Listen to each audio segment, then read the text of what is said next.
What's up, everybody? It's your favorite podcast, Get a Bucket. I'm your host, Train, as usual. I hope you're all having a wonderful, wonderful day. Before I get started, I just want to say, please hit the subscribe button, like button, comment all up throughout this thing. Please show me a little love. I appreciate that. I just want to throw that out there before we get into the show.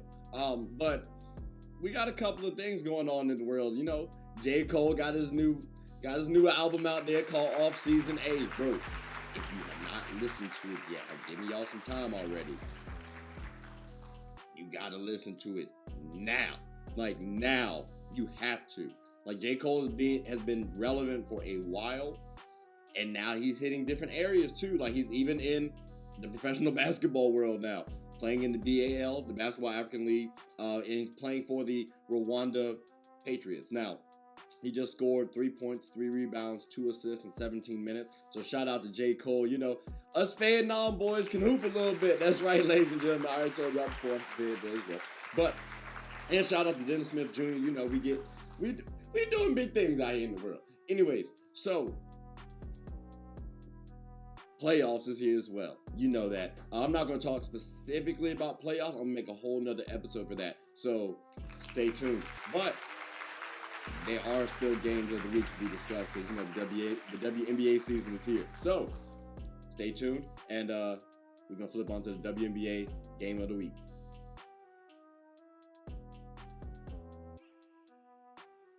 All right, so my games of the week, ladies and gentlemen. Again, as I said last time, the WNBA season has commenced, and the NBA season is in playoffs. So I'm going to talk about the NBA playoffs in a separate episode. But for the games of the week for the WNBA, as you see on the screen, there are a lot of games to talk about, right? To be honest with you. We could talk about the Suns versus the Storm. How about Candace Parker returning against the Los Angeles Sparks? We could talk about Serena Ionescu going up against the Dream. There's a couple of games to talk about, right? But the one I want to focus on this week, my game of the week pick, Aces versus the Mercury. Quality big threes going up against one another.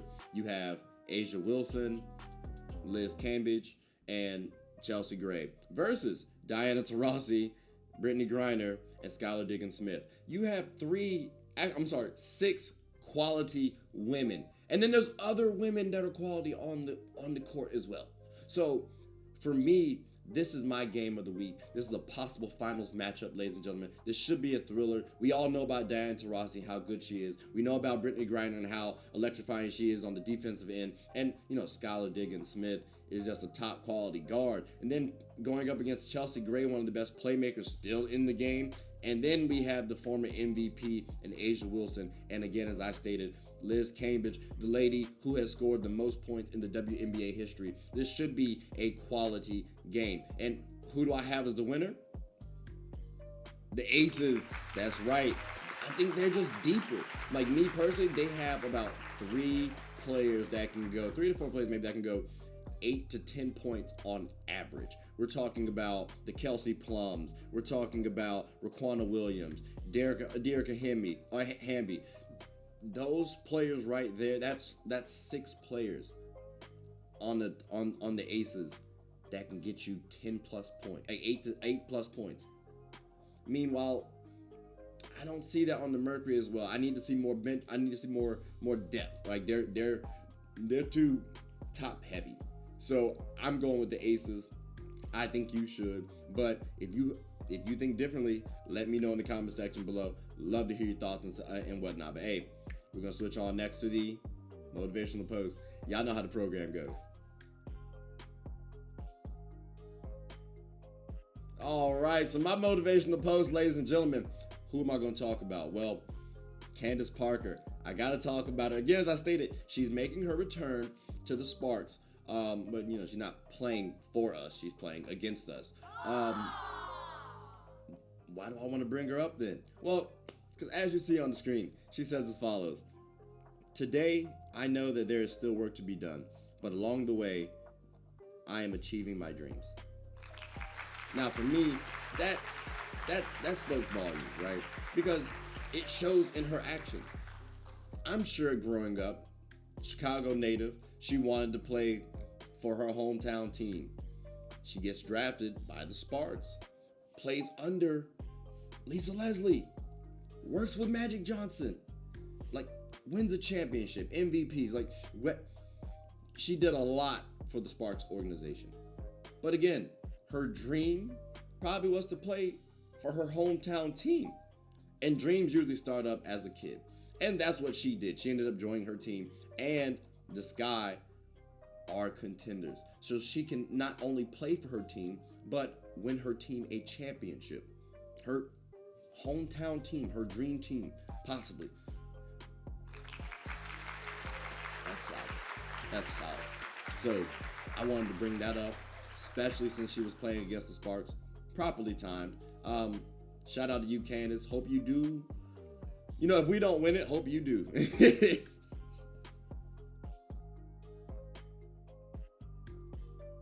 All right, so my motivational post, what do I want to talk about? Obviously something motivational, but who do I want to talk about?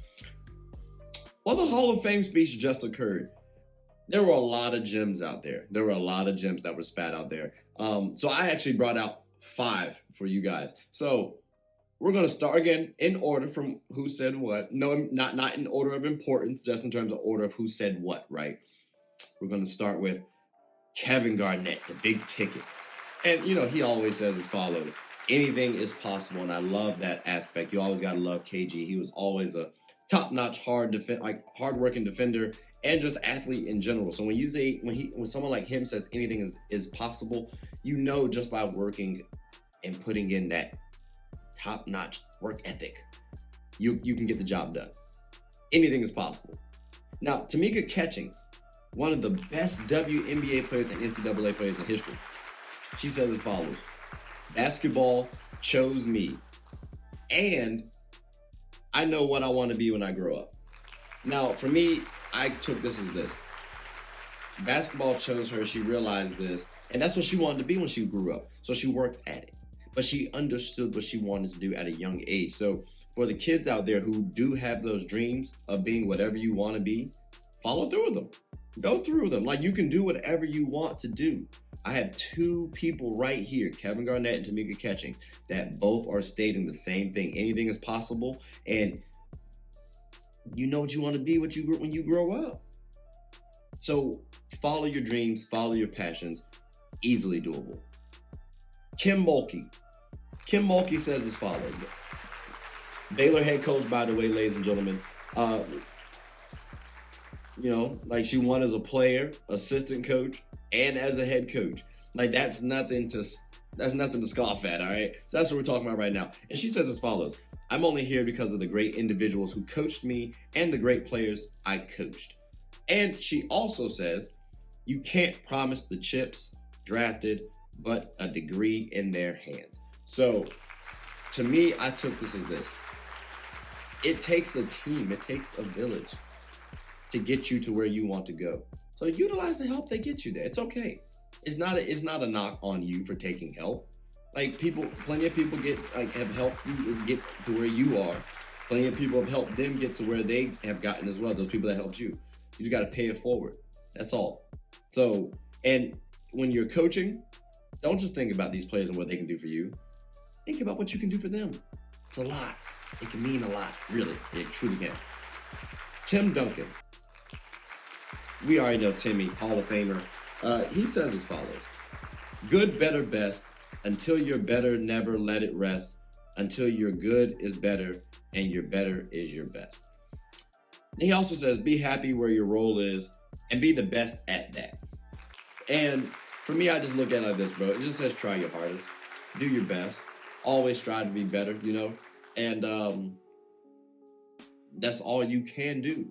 That's literally all you can. If you give your best and you fall short or you succeed, well, you can always say you gave it your best attempt. And you can always leave with your head held high. So always do your best. Always do your best. And of course, I had to end it on Kobe. You know what I mean? Like, I had to end it on Kobe. Kobe being Bryant. And, well, Vanessa said something that he told her, which he says, what about the fans that paid to watch? And he was saying that when he was injured. And she was like, well, why don't you just take the night off or whatnot? And he was like, what about the fans that paid to watch? And to me, that showed dedication, hard work, tenacity. Like, you are truly dedicated to your fans, the people who pay to see you play. And I appreciate that, Kobe. I really, truly do, bro. So, all those quotes, I know it was a lot to throw at you guys. I just wanted to throw them out there, man, because it was so much. It was, like I said, it was so many gems from the Hall of Fame speech.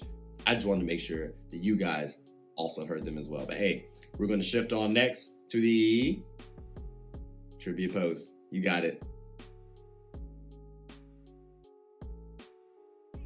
Who dat, ladies and gentlemen? We're not Saints fans. We're Panthers fans, as you can see. But who dat? I give you a person. You got 10 seconds to guess who that person is. So as you see on the screen, this person was drafted by the Bulls in the first round. This person also attended Tyler Junior College and Marquette University. This person also inspired his team to practice at 3:30 a.m. You got 10 seconds. Ready? Go.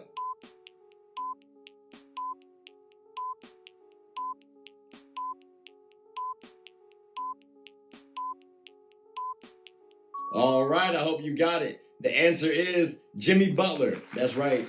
The man himself, Jimmy Buckets. The 3:30 a.m. workout should have given it away. Now, next on the screen, this person averaged 35 points, 15 rebounds, and 5 blocks in high school. A member of Alpha Kappa Alpha Sorority Incorporated at South Carolina University. And they're a former MVP and Rookie of the Year. You got 10 seconds. Ready? Go.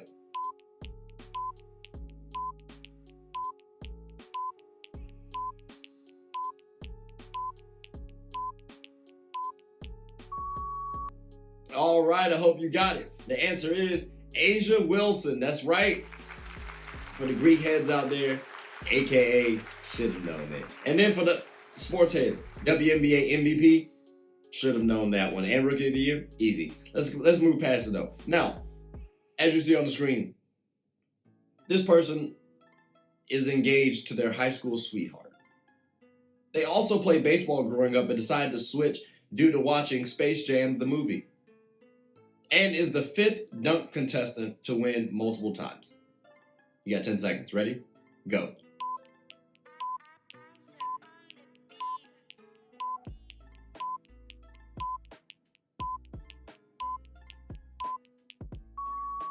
All right, I hope you got it. The answer is Zach LaVine. That's right. My man is engaged to his sweetheart. 5th dunk contestant to win multiple times. You know what time it is. But hey, hope you all got them all 3. And if you didn't, try again next week. But we're going to go on to the Wacky Post. So let's move on. All right, people, so I got a couple of quick posts for y'all. You know the Wacky Post, it is what it is. So this one might not be basketball specific, but it is at least sports related. Serena got someone throwing shots at her. Let's take a look at the clip, shall we? Charlie, why are we shaming this beautiful black queen when we should be shaming the hairstylist that decided to make her look like Tina Turner, or the makeup artist that decided to decorate her face with pastel? Come on, I just want to ask the makeup artist, when you were putting makeup on this woman's face, were you imagining that you were painting the Trojan horse that the Greeks used to trick the city of Troy? When I first saw this picture, I thought they were filming White Chicks Part 2. Serena, next time you see your styling team, just show them one of your biceps so you can intimidate them to do your makeup proper. Charlie, why is the dog barking? Buddy says she looked like Mr. Ed, basically. Like, she looked like a Trojan horse. I don't think so. Serena is beautiful by all means. I mean, that's a top quality woman there. That man is. Ooh, that's tough. Ugh. I don't know about that one. But we got another clip. And this one I was curious from y'all side. Whose layup package is a little bit is better than the others? I got a comparison for y'all. So I got I don't know Buddy's name, but I got Buddy.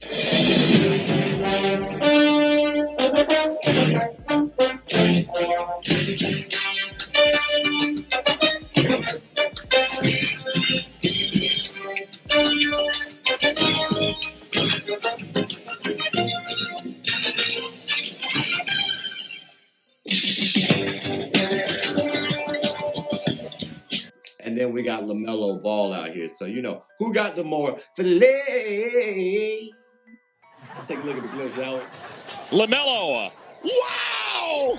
A dipsy-do in the finish. This crossover right there by LaMelo leaves Dragic in his tracks. Oh, man. Woo! Yeah, right. We saw it. Left to right, yeah. Now, you see what I'm talking about? I kind of like that aspect. Like, Buddy had the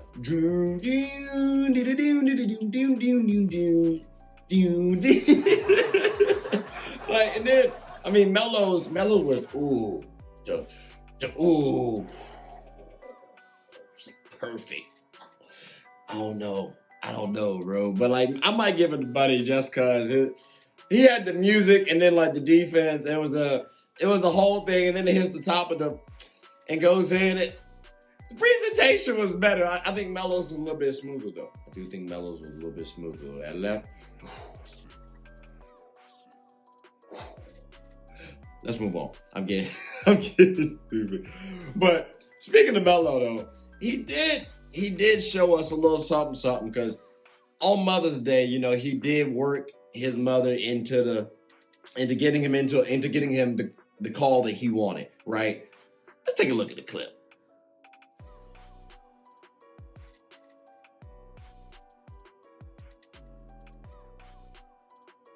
To pass it under to Porter Jr. and is knocked out of bounds. Last touch by the Hornets. LaMelo Ball is pleading his case. Looks like he knocked out of bounds. No, maybe not. It almost looked like To pass it. That's funny. Now that's actually funny, bro. He's like, on my mother's soul, on Mother's Day.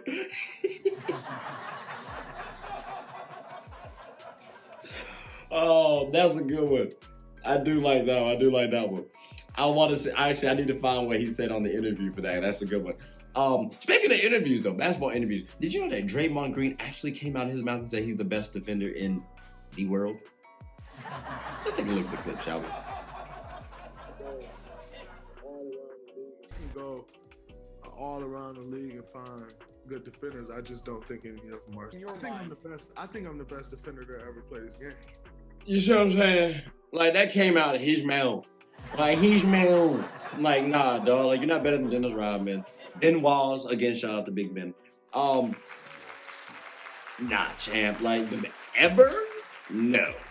Like, you most versatile? Okay, cool. Like, you need to go study the game. You need to be like Drake's kid, how Drake is studying Braun right now. You need to study more players, champ, because that was a little bit wild. Like, he needs to look. Look at what Drake's boy's doing.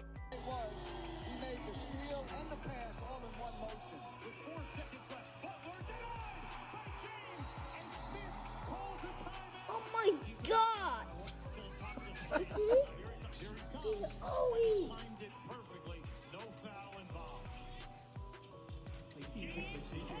See what I'm talking about? That's what Draymond needs to be doing. Studying easily. Not the best, champ. But, you know, it is what it is. My last video, I think it's only fair. Udonis Haslem. 3 minutes and an ejection. Let's go, people. I'm talking about. Just watch the clip. To unveil him with a few games to go left in the season. Cole Klaus is back in action. Sat out the last couple of games. Nice move. See, Howard throws him down. Tough. He had missed 4 games with a sprain to the right ankle. Dang, and they made the bucket. And Miami continues the onslaught. You already can tell when Howard threw him down, he's going to be pissed. Coming off a big game the other night. That's his first bucket. And a foul is called on Haslem. Okay. Now Haslem's having words with Dwight Howard I'm loving this one.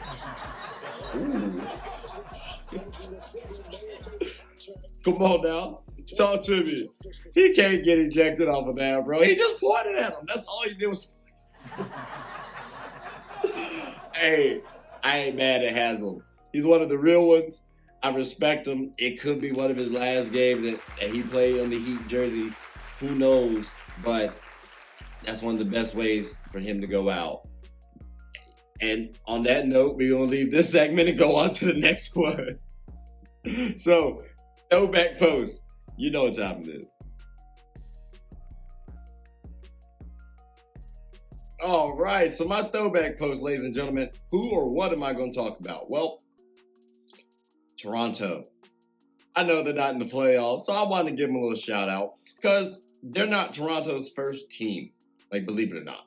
The Toronto Huskies are Toronto's first team. Now, the Toronto Huskies only lasted 4 seasons.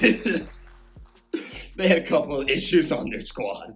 Like, for example, they had about 4 coaches.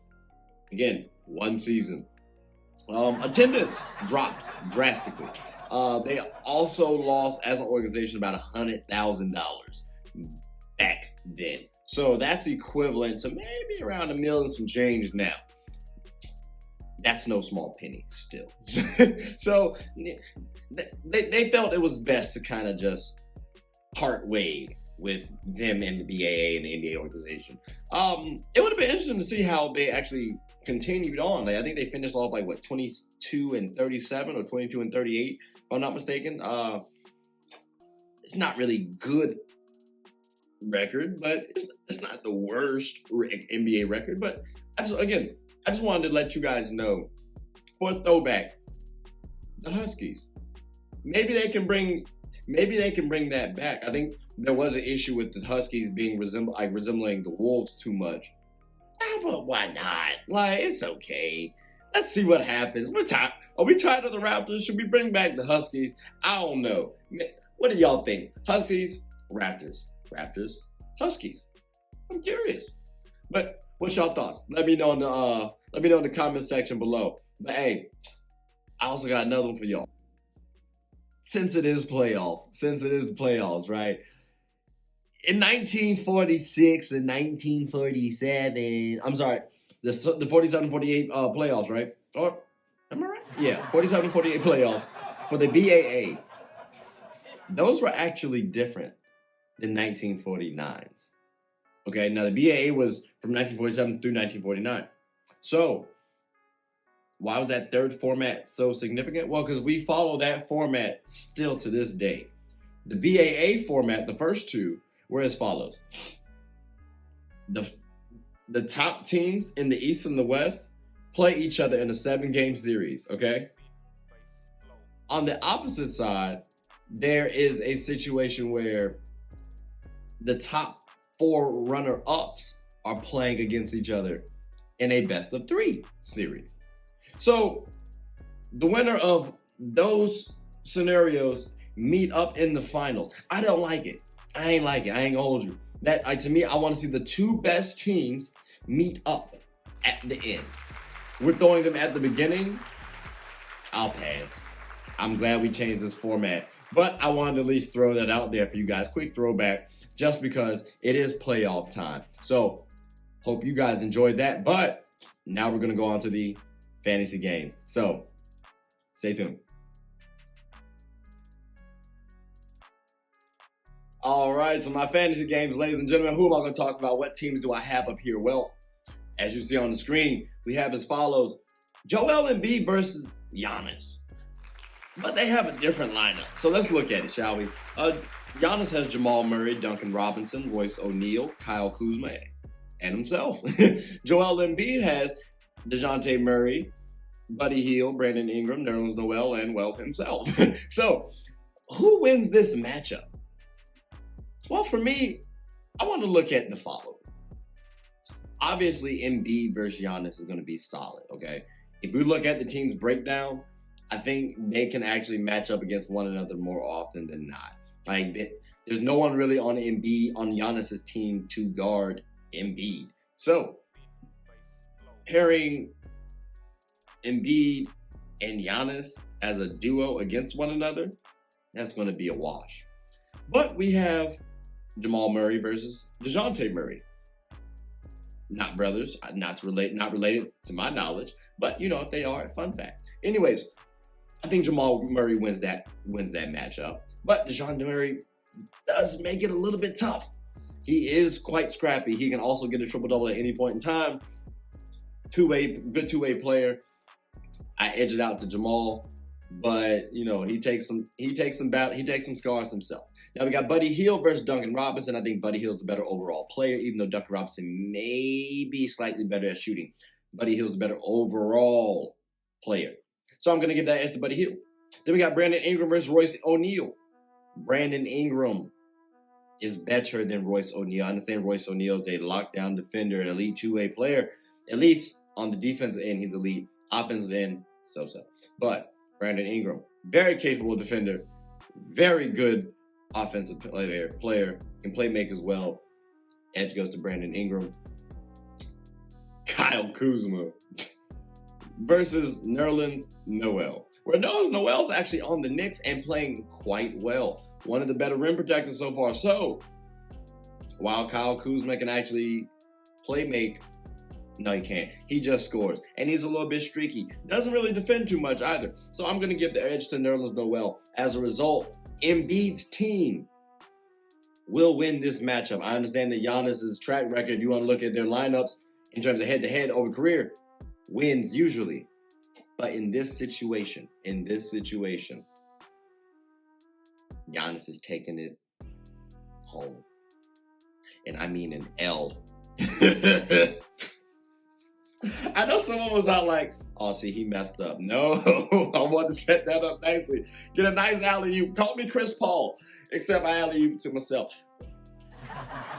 Vince Carter? I don't know. It is what it is. And you know what? I was only going to do that one, but I'll do another one up here just because, just because. So as you see on the screen, we got here Sylvia Fowles versus Angel McCoughtry's team. Okay, all right. Well, let's take a look and see what Sylvia Fowles' team has. Well, Sylvia's got Christy Tolliver, Alyssa Thomas, and of course herself.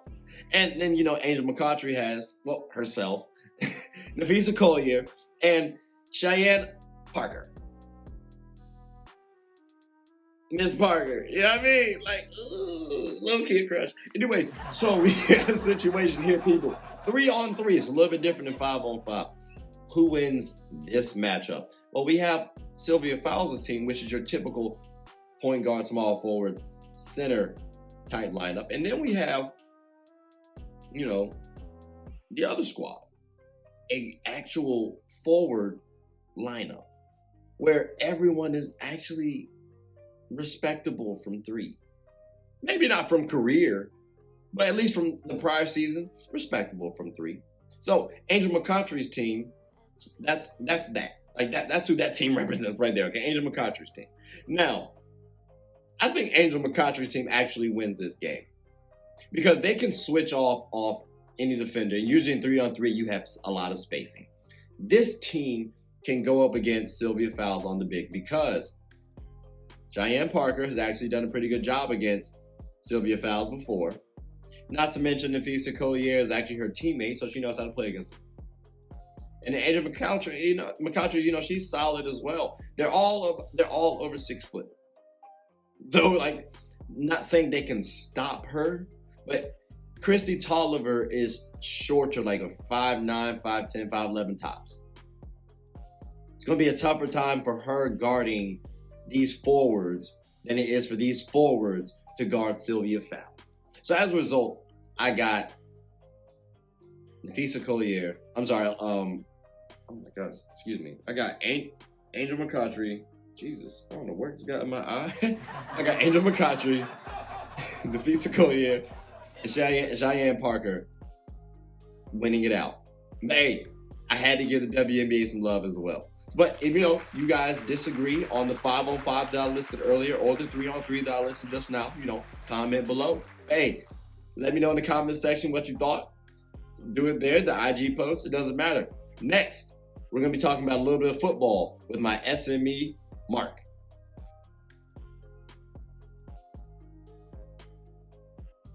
All right, everybody. As y'all see on the screen, we got my man Mark, my football SME. Mark, how's everything going, bro? Man, glad to be here. Another day, another dollar.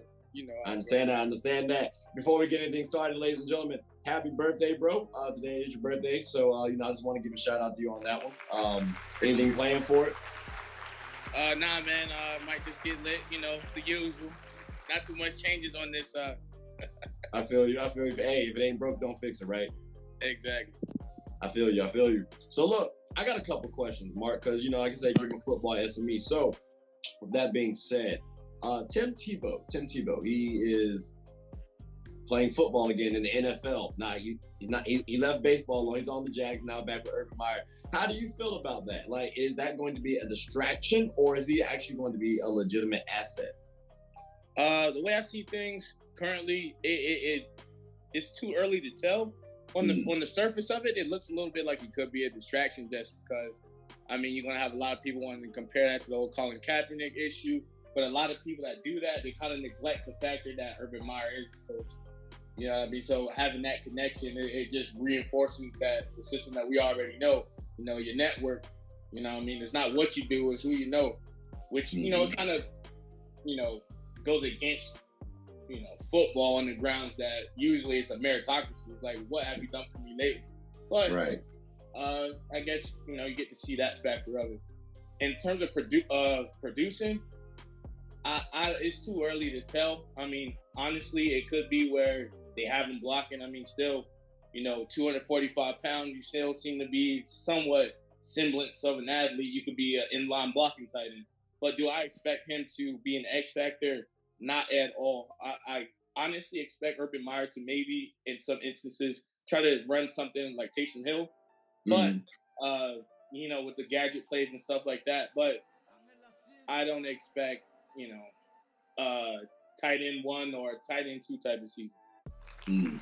No, I agree. I don't think he's going to be that X factor that gets you over the hump. But I always thought he could be like a halfback, maybe like in the NFL. He's big enough to fit the build, and then he also has the quarterback aspect as well, so you can still run the wildcat formation with him in there if you need to, and it's still going to be, and it can be at least somewhat effective. So I think it won't be as much of a distraction as people think, but I do think this kind of emphasizes the system, like you stated, with bringing him in as opposed to somebody bringing in Colin Kaepernick. Like, Colin was a very capable quarterback. Multiple people got jobs ahead of him, and meanwhile Tim Tebow was in baseball for the longest time. He was an anchor, like a sports analyst. And now he has a job very casually. So I can see how that's going to be like a distraction.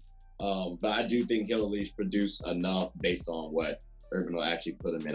He's not going to be. I don't see he'll be like starting tight end or anything like that. Right. There's 2 other factors to consider. Also, one is age. At a certain peak, your athletic abilities tend to go down in line. We got to see Jason Witten, for instance, at the end of his career, it was only like a 10-yard out, and then there's no yak right after that. So, you have that to consider. Also, one thing that rubs me personally the wrong way is that the man was asked to play tight end when he came into the league, and he told the league no on multiple occasions. So, now it's, you know what I mean? So if you're too good for it now, why do you want to do it now, 9 years later? When you never played tight end, you don't know anything about the position. So, right. I look forward to seeing how that all plays out. Yeah. I get him not wanting to transition from quarterback to tight end, but now it's just because he wants another chance in the league. But that's the only reasonable explanation. Like, oh, I didn't pan out as a quarterback. Let me adjust my game now to fit what the NFL might need. Like, it's smart on his play to at least take that chance. But that is a fair point, though. To bolster that as well, he was traded multiple times, so you got multiple chances to see that you're not an NFL quarterback before you left the league. So, I mean, maybe this is some redemption tour, but then you get to see, like, well, you have multiple chances. So what has changed now? Probably that paycheck. Probably that paycheck. But look. Speaking of somebody who might change, Julio Jones, big Julio, like arguably the best wide receiver that we've seen this decade. He might get traded.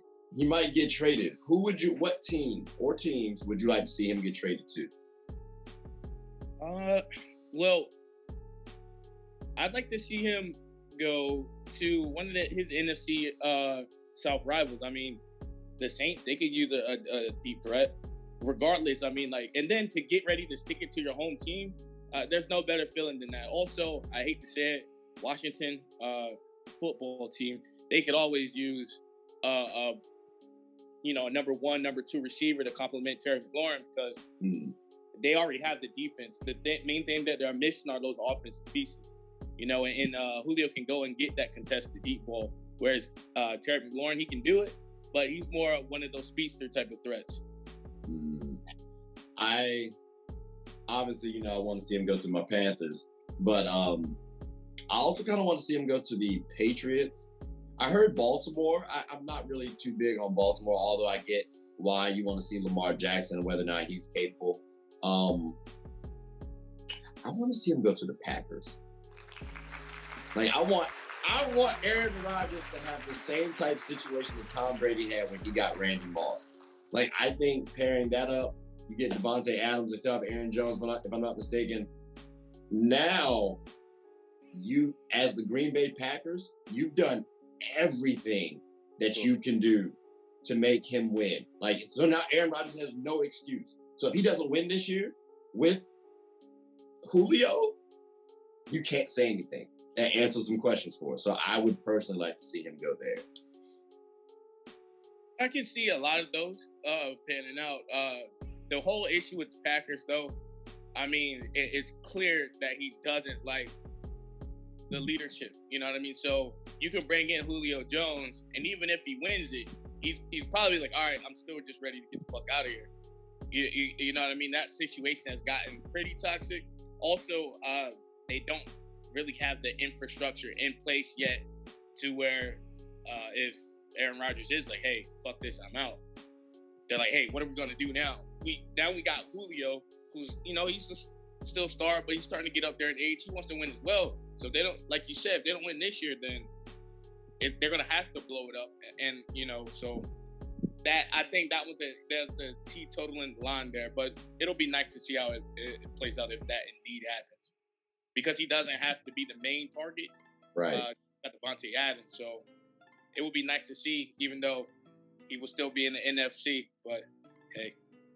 Yeah. They would just have that one option, that 2 option, and that run game. Plus, you have Aaron Rodgers as the quarterback. It's ridiculous. And I think, too, you can put him in the tight end package as well. He's just so versatile. He can cover up a couple of holes that they have. I don't know about the blocking, maybe. Like, that might be an issue for them still, but I think the Packers would be a favorite then to win it. So, I mean, Green Bay, if you're listening, please get this man. Like, I just want to that against Tom Brady. That would be tough. And the Bucs, that would be so tough. That would be so tough. But with the Bucs in mind, the NFL season does start off with the Bucs versus your Cowboys. How are you feeling about that game? Is it going to be telling for you? Like, is that going to it's not a make or break game, obviously. But like, is that going to be like a big game for you? What are you looking for primarily in that game? First off, I live in Tampa, so hell, if it all pans out, I want to be at the game. But one of the things I'm looking forward to is Dak's mobility. Is he able to still, make plays and improvise on his feet, or is he, beginning to stand like a statue because he's still not that confident on that ankle? And that is going to depict the way that the offense flows. Tampa Bay, they have a swarming defense sideline to sideline, and so if you're standing up in the pocket, it's not going to be a good day. And you had Mahomes, even in the Super Bowl, who was able to scramble outside the pocket and make plays, and he was under duress and a lot of pressure. And so that's something that's going to be telling. I also am looking for to see this new offense with Dan Quinn. I'm sold, but I'm not sold. I'm kind of on the fence. But we did pick up a lot of mobile coverage type linebackers in the draft. So I want to see what Michael Parsons does. First round, like, you have to make sure you hit on that pick. Right. Also, I want to see how Jabril Cox is, and just what type of schemes and stuff that they do. Another point to watch is how our defensive line stacks up. If we still seeing the same non-pressure, nothing's really changed, the same vanilla schemes, then that's something that's a red flag that you already got to highlight it. We just went through it last year. We just changed coordinators. There's no need for the vanilla. If you're here, you're installing a whole new offense. It's time to show what you got. Put up or shut up, Dan. That's just how I feel. I mean, defense, the draft, you got to show something. Right. And yes, and lastly, Mr. Feed Me Zeke, I got to see how he's running. Because if he's able to get that space, get those cuts, I've been seeing how, he hasn't been taking the offseason seriously, then we're going to be able to offset some of that load from Dak until he gets that 100% coverage. And that's from the Cowboys side. From the Bucs side, I just want to see what Tom Brady still has in the tank. Like, I just want to see, can he do it again, and how far will they go? Right. No, it's pretty astonishing what he's been capable of doing.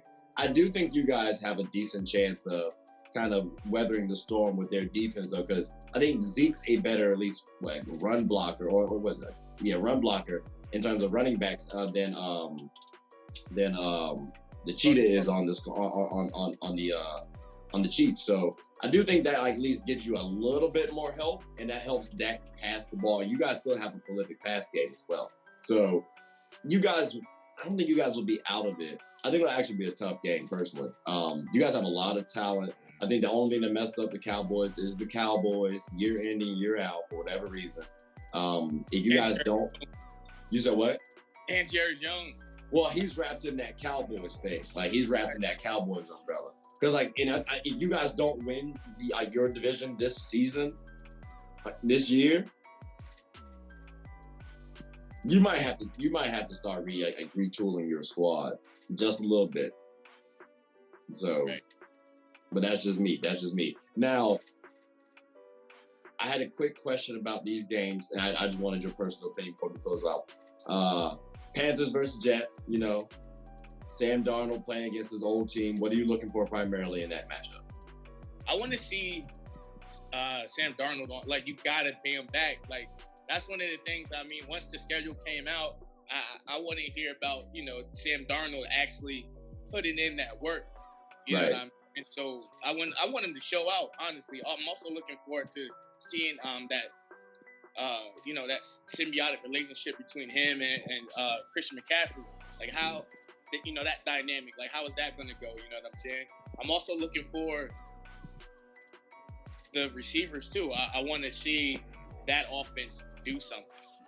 Last year, kind of rough year for the squad. I want to see them do something. And they're capable of doing something because they're playing the Jets. So, this might be a harbinger of what's to come if you guys can execute effectively. On the flip side of that, with the Jets, I'm just looking to see how Zach Wilson does under pressure. I mean, I've been told that the game's a lot faster on this level. And being that he played in BYU, that's not a powerhouse school, nothing to take away from him. But, I mean, the NFL's the NFL. It makes men fall. So I want to see how he handles that under pressure. And I'm also excited to see what Robert Saleh does. Now he's the head coach. He was a prolific architect of that San Francisco 49er defense. So I want to see what wrinkles he can bring as a head coach. Okay. Got you. And then we also have Browns versus the Chiefs. I think it's easy, Baker versus Patty Mahomes. But what are you looking for primarily in this matchup? In this matchup, I want to see the Chiefs protect Mahomes. I mean, they ended the season on a sour note, so I want to see they retooled in the draft. They picked up, some offensive linemen. They made some trades. So they got the offensive tackle from Baltimore. Yeah, I want to see that offensive line gel. I also want to see if there's any other wrinkles that Andy Reid can dial up. I mean, he's already a Super Bowl winning coach, but every season's different. You know what I mean? You've been in the league. Sometimes things can get stale. You can get figured out. So I want to see what he can do. On the flip side of that, I'm looking at the Browns defense. I really want to see what their second-round pick out of Notre Dame, Jeremiah Owusu-Koramoah, I want to see how they move him around and, to integrate into that defense. They already have a nice front seven. And so adding the Swiss Army knife, I just want to see, what they can do there. I'm also looking for Baker to take it up a notch. I mean, I know he's a pretty good quarterback. However, as some quarterbacks do, when they get pressured, they make mistakes. It's another year. It's another dollar. Let's see, has he made that leap to cut back on some of those mistakes? You know what I mean? And that's what I'm looking forward to. Okay. Got you. And then my last one. We're going to end it off with the Cowboys versus the Panthers. We played one another. We at y'all stadium this season. I might look at the tickets. I don't know yet. But we're going to have to link definitely if we go out there. Big facts. But what are you looking for primarily in this matchup? It may not be a big game, but we're both fans. Once I saw we played one another, I thought I had to talk about it. Okay, next one, I got to see what J.C. Horn does. I mean, we got 3 threats on the field. We got CeeDee Lamb. We also got Amari Cooper. We got Michael Gallup. And so I want to see what he can do. Can he cut back the penalties? That was one of the knocks on his game here, getting grabby. And, if you're on somebody like Amari Cooper, it don't take too much to get hit with a sudden juke move or something like that, and then you either caught with a pass interference or he's burned you for a touchdown. You know what I mean? So I'm looking to see what he can do there. I'm also looking to see if the Cowboys defense, especially those linebackers, can they contain Christian McCaffrey? If they don't contain Christian McCaffrey, then it can be a long day. I'm also looking for our secondary. Our secondary is full of rookies, 1-year, 2-year players. I want them to, can they generate turnovers there? I mean, Sam Darnold, he's been a kind of a turnover machine. Can they exploit that, or do they get exploited?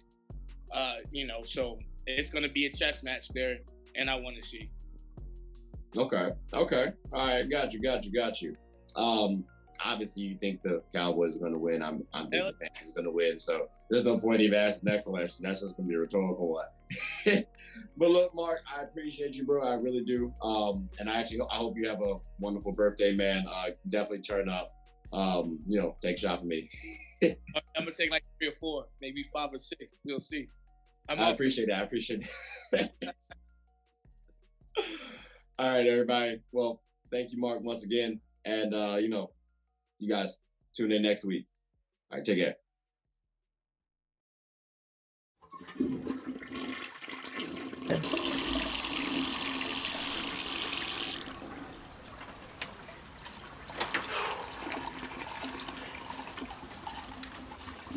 Oh, I did not know you guys were still here. As you can see, we're at the back end of the show. No pun intended, but look, hope you all enjoyed it. And before you go, please subscribe to the YouTube channel, follow the IG account, share the content to anybody who's anybody.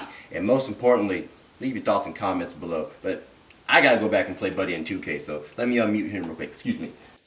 Hey, boss, I'm back. Nah, you better catch this word. We get buckets around here, cut.